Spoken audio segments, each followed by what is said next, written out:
ভগবান এখন কোথায় আছেন? না, দ্বারকায়। তো ভগবান এখন দ্বারকায় রয়েছেন,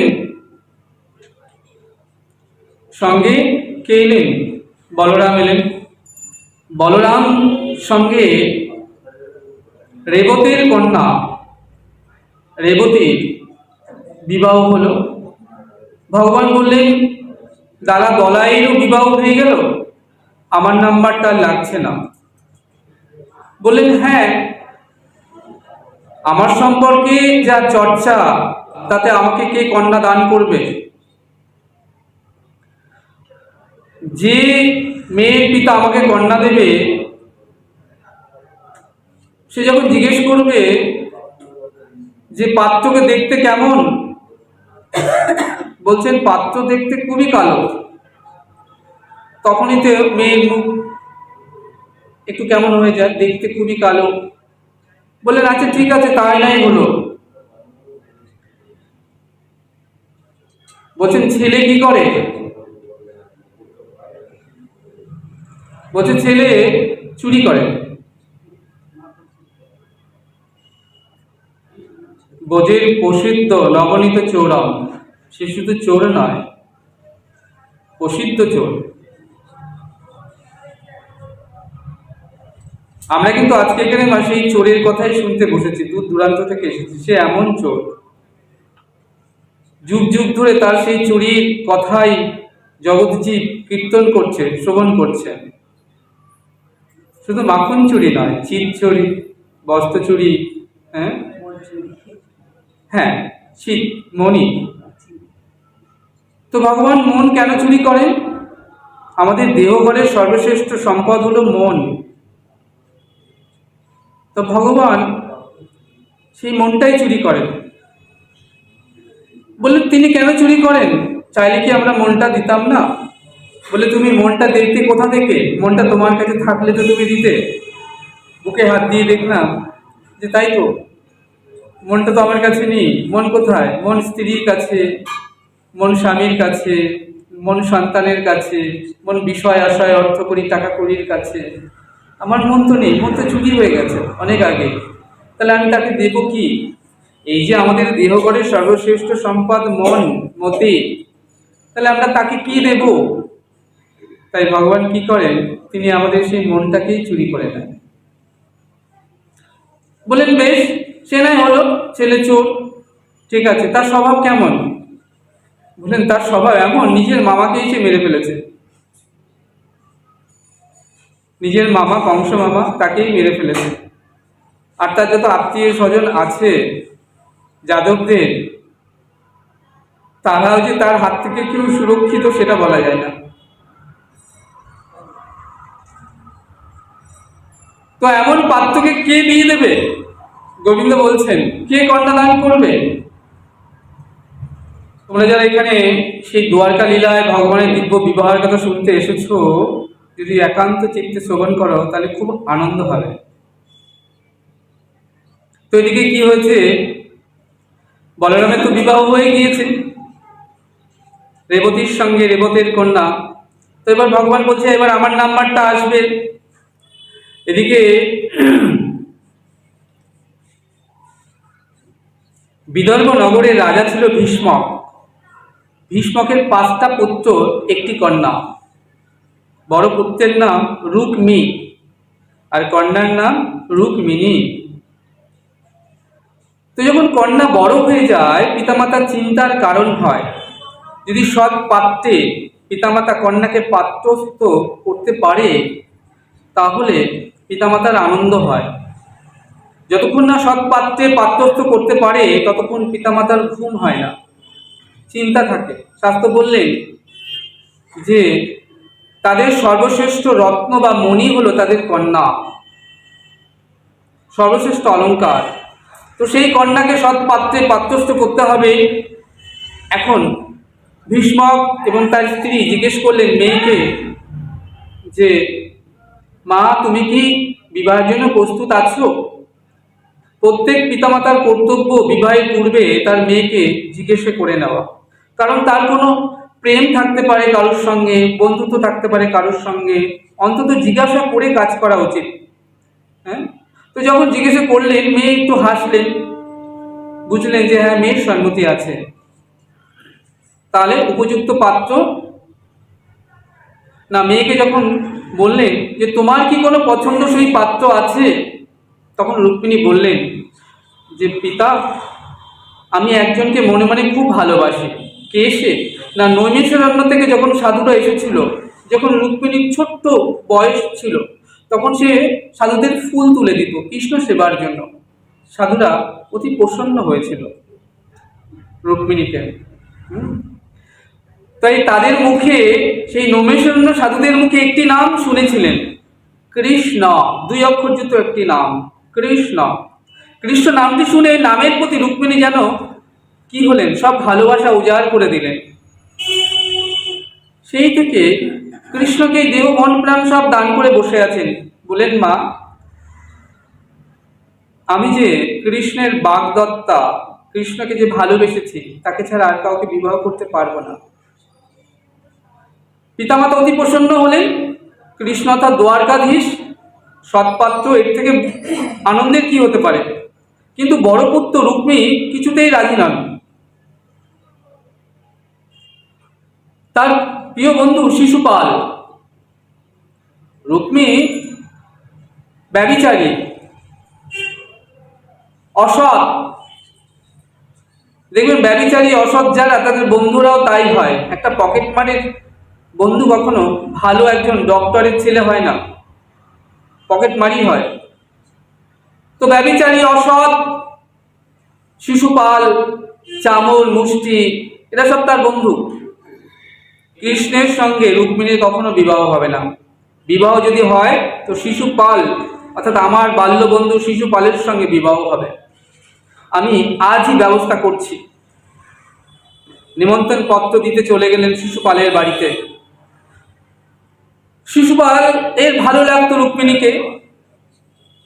যখন শুনলেন যে রুক্মিণী বিবাহ সম্বন্ধ নিয়ে এসেছেন রুক্মিণীর জন্য, তখন অতি প্রসন্ন হলেন।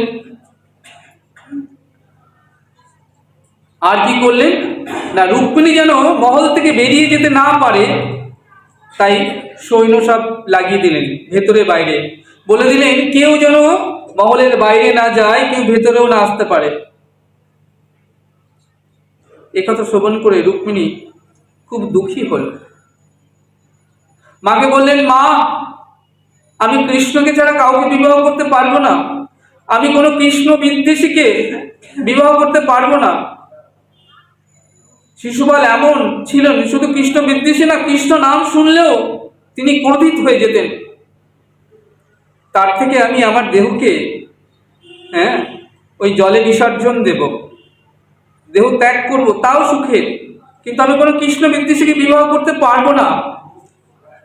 মা বললেন, দেখ মা, সন্তান যখন বড় হয়ে যায় তখন তাকে কন্ট্রোল করা খুব মুশকিল।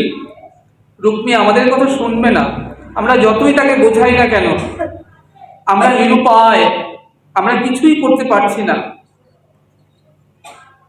রুক্মী যখন কাঁদছেন, তার বান্ধবীরা বললেন, শোন, একটা কথা বলি, তুই দ্বারকাধীশকে একটা চিঠি লেখ, তোর মনের কথা জানা, পত্র লিখে। তোর ভালোবাসা যদি সত্যি হয়, তিনি যদি সত্যি তোকে ভালোবেসে থাকেন, তাহলে অবশ্যই আসবেন। তাই করলেন। তালপাতা নিয়ে তাড়াতাড়ি করে 7টি শব্দ লিখে দিলেন। অবলা না বলা যত কথা, অবলার না বলা যত কথা, বুঝে নিও হে নন্দলালা। হে দ্বারকাধীশ, আমি সেই ছোট্ট থেকে মনে প্রাণে আপনাকেই ভালোবেসেছি। আপনার রূপ, আপনার সৌন্দর্য, আপনার বীরত্ব, আপনাকে দেখে আমি ভালোবেসে ফেলেছি। আপনাকে ছাড়া আমি আর কাউকে বিবাহ করতে পারবো না। আপনি পত্র পাঠ চলে আসুন। আমার দাদা শিশুপালের সঙ্গে আমার বিবাহ ঠিক করেছে, আমাকে গৃহবন্দী করে রেখেছে। তাই আপনি যদি চলে এসে আমাকে উদ্ধার করেন তাহলে ভালো হয়, না হলে আমার এই দেহকে আমি ত্যাগ করব। কেমন করে আসবেন তার একটু ক্লু দিই। বিবাহের আগে কি হয়, বিবাহের পূর্বে মেয়েদেরকে গৌরী মণ্ডপে এসে অর্থাৎ হরগৌরী মণ্ডপে এসে পুজো করতে হয়, পুজোর পরেই বিবাহ সম্পন্ন হয়। তা আমি হরগৌরী মন্দিরে থাকবো, আপনি অবশ্যই সে স্থানে চলে আসুন। এ কথা বলে ব্রাহ্মণকে সেই পত্রটি দিলেন, দিয়ে নিজের গলার বহুমূল্য মুক্তের হারটি তাকে দান করলেন। বললেন, হে বিপ্র, হে ব্রাহ্মণ, তুমি এক্ষুনি কাল প্রভাতের সূর্যোদয়ের পূর্বেই তার কাছে এই পত্র তুমি পাঠিয়ে দেবেই, আজ রাত্রেই তুমি রওনা হয়ে যাও। ব্রাহ্মণ পত্র নিয়ে রওনা হলেন, কেননা ব্রাহ্মণই একমাত্র সেই মহল থেকে বেরোবার অনুমতি ছিল, আর কারোর নয়। ব্রাহ্মণ পত্রটি নিয়ে সেই রাত্রে ছুটে চলে গেলেন দ্বারকায়। যখন প্রভাত হতে চলেছে এমন সময় দ্বারকায় গিয়ে উপস্থিত হলেন সেই ব্রাহ্মণ বিপ্র। বলে, দ্বারকাধীশের জয় হোক। দ্বারকাধীশ বলেন, হে বিপ্রদেব, কি মনে করে? বলেন, হে প্রভু, আমি একটি চিঠি নিয়ে এসেছি, একটি খবর নিয়ে এসেছি, আপনি চিঠি পড়লেই বুঝতে পারবেন। চিঠিটি দিলেন। দ্বারকাধীশ চিঠি পড়লেন, সব জানতে পারলেন। ব্রাহ্মণকে বললেন, তাড়াতাড়ি করে রথে উঠে এসো। রথটা চালিয়ে নিয়ে তিনি বিদর্ভ নগরীর দিকে চলে আসছেন। এদিকে রুক্মিণী তো গৌরী মন্দিরের মধ্যে এসে নৃত্য করছেন আনন্দে। সকলে বলছে, দেখো কেমন ভালো মেয়ে, কেমন ভালো বর পেয়েছে শিশুপাল, হ্যাঁ, মেয়ে কেমন আনন্দে নৃত্য করছে। কিন্তু রুক্মিণী তো শিশুপালের জন্য নৃত্য করছে না, রুক্মিণী তো কৃষ্ণের জন্য নৃত্য করছেন। মনের মধ্যে ভরসা বিশ্বাস আছে যে কৃষ্ণ আসবেন, তাকে উদ্ধার করবেন। হ্যাঁ, এবং যখন নৃত্য করছেন আনন্দে, আর বারবার ওই নয়নটা ওই দরজার দিকে তাকিয়েছেন, দেখছেন বেলা বয়ে যায়, এখনো তো ব্রাহ্মণ সেই বিপ্রদেব এসে পৌঁছালেন না, কিন্তু মনে ভরসা আছে আসবেনই। এমন সময় ব্রাহ্মণ এসে উপস্থিত হলেন। ব্রাহ্মণের হাসি মুখ দেখে বুঝতে পারলেন সব ঠিকঠাকই আছে। ব্রাহ্মণ এসে রুক্মিণীকে বললেন ছোট্ট করে, দ্বারকাধীশ আসছেন, তুমি প্রস্তুত থাকো, যে কোনো মুহূর্তে তিনি এসে পৌঁছাবেন। দ্বারকাধীশ এলেনও। এসে কি করলেন, রথ ছুটে এসে দেখলেন রুক্মিণী, দ্বারকাধীশ ঢুকছেন রথ নিয়ে। সঙ্গে সঙ্গে রুক্মিণী তার হাত দুটো বাড়িয়ে দিলেন। দ্বারকাধীশ এক ঝটকায় রুক্মিণীকে রথের উপরে তুলে নিয়ে রথ চালিয়ে দে ছুট। এবার চলছে, রথ ছুটে চলেছে। এদিকে শিশুপাল তার বর যাত্রী সব লোকজন নিয়ে বিবাহ করতে এসছে। বিবাহস্থলে এসেই তিনি খবর পেলেন যে তার হবু বউকে নিয়ে কৃষ্ণ পালিয়ে গেছেন। তার কি আর মাথার ঠিক থাকে, সে সঙ্গে সঙ্গে ওই রথের পেছনে ছুট। শিশুপাল ছুটছেন, গোবিন্দ ছুটছেন রুক্মিণীকে নিয়ে। সামনে বলরামের সঙ্গে দেখা। এদিকে নারায়ণ সেনা নিয়ে আসছেন। বলরামকে দেখে কৃষ্ণ প্রণাম করলেন। গোবিন্দ রুক্মিণীকে বললেন, তোমার ভাসুর মাথায় কাপড়টি দাও। কাপড়টি টেনে দিলেন। আগের দিনে আমার শ্বশুর ভাসুর দেখলে মাথায় কাপড় দিত মেয়েরা, এখনকার দিনে তো সেই চলও নেই। সেই চল, ভালো ভালো জিনিসগুলো আস্তে আস্তে কি হচ্ছে, লুপ্ত হয়ে যাচ্ছে। সেই সম্মান, হ্যাঁ, এখন তো আর নেই, কিন্তু শাস্ত্রে রয়েছে এইগুলো ছিল। তাই প্রণাম করলেন। গোবিন্দকে বললেন, কানাই, রথের মধ্যে ওটা কে? বললেন, এটা রুক্মিণী। বললেন, ভাই আমাকে একটু বলতে পারলি না?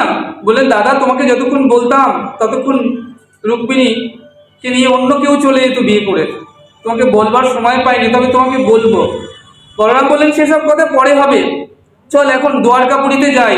বললেন, দাদা দ্বারকাপুরীতে কি যাবো, পেছনে বরযাত্রী আসছে অস্ত্র শস্ত্র নিয়ে। বলছে, আমি দেখছি ভাই, তুই কোনো চিন্তা করিস না, তুই এই পথ থেকে যা, হ্যাঁ, মেন রোড ছেড়ে বাইপাস ধরে এগোতে থাক, আমি আসছি। এখন বলরাম কি করলেন, ওই যে শিশুপাল আসছেন সৈন্য নিয়ে, তাদেরকে প্রতিহত করলেন। সাংঘাতিক লড়াই, সবাইকে প্রতিহত করলেন। আর তারপরে কি হলো, না শিশুপালে যখন এলেন, সৈন্যদেরকে তো সব কৃষ্ণায় গোবিন্দায় নম নম করে দিলেন, এক একটা ঘুষি এক একটা ঝটকায়, হ্যাঁ, চারিদিকে সব সৈন্যরা নম নম হয়ে গেল।